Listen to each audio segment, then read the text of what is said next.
বিসমিল্লাহির রহমানির রহিম। আসসালামু আলাইকুম।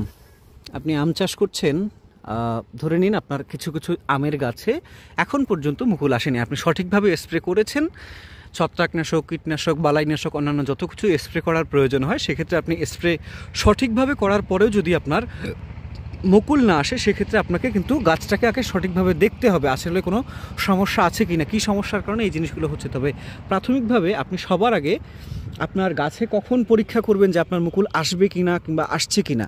আমি যদি আপনাকে একটা জিনিস দেখাতে চাই, সেটা হচ্ছে আমার হাতে এই মুহূর্তে একটা গাছের ডাল দেখা যাচ্ছে এবং এখানে মোটামুটি স্পষ্ট বোঝা যাচ্ছে যে এই জায়গাটাতে মুকুল আসবে এবং পরবর্তীতে এটা পরিস্ফুটিত হয়ে পরিপূর্ণ একটা মুকুলের আকার ধারণ করবে এবং এখান থেকে আশা করছি আপনি ভালো ফলন পাবেন। এবং এই ক্ষেত্রে আপনাকে অবশ্যই স্প্রের যে ধারাবাহিকতা সেটা কিন্তু অব্যাহত রাখতে হবে এবং পাশাপাশি আপনাকে গাছের যত্নটা নিতে ভোলা যাবে না। যদি প্রথম দিকে এই অবস্থা হয়ে থাকে তার পরবর্তীতে অংশ কিন্তু এইরকমভাবে দেখা যাবে। এই যে দেখেন, মোটামুটি এটা আগেরটার মতো ছিল, এখন কিন্তু মোটামুটি এখানে একটা মুকুলের আকার ধারণ করেছে। সেই ক্ষেত্রে আপনি কিন্তু নিশ্চিত হতে পারবেন যে আপনার অবশ্যই এই গাছে মুকুল আসবে। যেমন হচ্ছে এই যে একটা মুকুল দেখা যাচ্ছে, যদি এরকমও দেখা যায় তাহলে আপনি ভাববেন যে আপনার গাছে মুকুল অবশ্যই আসবে। তো সেই ক্ষেত্রে অবশ্যই চিন্তা করার কোনো প্রয়োজন নাই।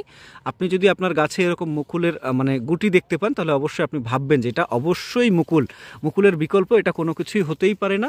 যেমন এখানে দেখা যাচ্ছে এই যে মুকুল আসছে এবং কিছু কিছু পাতা গুঁজছে, যদিও মুকুলটা আস্তে আস্তে বড় হওয়ার সাথে সাথে এই পাতাগুলো ঝরে পড়ে যাবে এবং পরবর্তীতে পরিপূর্ণভাবে আপনার মুকুলটাই শুধু থেকে যাবে। এই যে এখানেও একটা মুকুল দেখা যাচ্ছে এই জায়গাটাতে।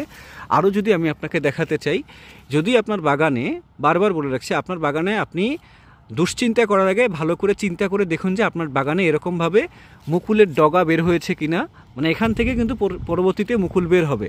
আরেকটা বিষয় হচ্ছে যে এই যে এখানে কিন্তু সাদা সাদা দাগ দেখছেন, এটা কিন্তু মিলিবাগের আক্রমণে হয়েছে এবং সেই ক্ষেত্রে আপনাকে ব্যবহার করতে পারেন ইমিডাক্লোপিড গ্রুপের কীটনাশক, পাশাপাশি আপনি ব্যবহার করতে পারেন অ্যাকামাইট, ব্যবহার করতে পারেন মাকড়নাশক। সেক্ষেত্রে কিন্তু আমার কাছে মনে হয় আপনি ভালো একটা ফলন পাবেন এবং আপনার মুকুলগুলো যথেষ্ট সতেজ এবং সুন্দর থাকবে। প্রত্যেকটা মুকুলে কোনো রকম রোগবালাই থাকবে না এবং আপনি সফলভাবে এখান থেকে, এই যে আমি যেমন একটু আগেই বলছিলাম যে আপনার জমিতে সঠিক পরিচর্যা করলে উপরের পাতাগুলো তো মুকুল বের হওয়ার পরে পড়ে যাবে। যেমন এখানে দেখেন একটাও পাতা নাই, কিন্তু এখানে দেখেন কিছু কিছু পাতা আছে। আবার যখন এই মুকুলটা বড় হয়ে যাবে সেখানেও কিন্তু বেশ কিছু পাতা ঝরে পড়ে যাবে এবং পরবর্তীতে আস্তে আস্তে এইরকমভাবে একটা বড় এবং লম্বা মুকুল হবে এবং সঠিক যত্নের কারণে এখানে মুকুলগুলো নষ্ট হবে না, পচে যাবে না এবং আমের পরিমাণটা অনেক বেশি পরিমাণে আসবে।